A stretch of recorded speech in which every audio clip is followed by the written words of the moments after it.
एक व्यक्ति एक डब्बा लेके कुएं के पास गया, बोलना पड़ेगा महाराज। उसने कुएं से कहा, कुएं तुझसे भी कोई बड़ा है? उसने कहा हाँ है, तालाब। तालाब के पास जाके कहता मुझे एक डिब्बा पानी दे दो। पानी लेने के लिए कहा था, फिर प्रश्न आया क्या तुझसे भी कोई बड़ा है? तो उसने कहा नदी है।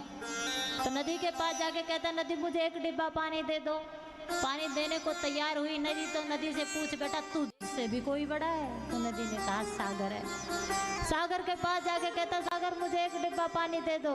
तो सागर से कहा तुझसे भी कोई बड़ा है? तो उसने कहा मुझसे तो कोई बड़ा हो ना हो, लेकिन तू जितना डिब्बा लेके घूम रहा है, तेरे उस डिब्बे को कुआं भी भर सकता था, नदी भी भर सकती थी, तालाब भी भर सकती थी। बोलना पड़ेगा महाराज। तो अपनी पात्रता के अनुसार भगवान बरसता है, जाति पाति नहीं देखता, कथा बरसी है। तो आपने कितनी ग्रहण की है ये आप पर निर्भर है। व्यवस्था कहती थी कथा की सार्थकता इस बात पर निर्भर नहीं करती, भीड़ कितनी थी कथा की सार्थकता इस बात पर निर्भर नहीं करती। सप्तम दिवस एक भक्त के हृदय में भी कथा ठहर गई तो कथा सफल हो गई। बोल बाके बिहार।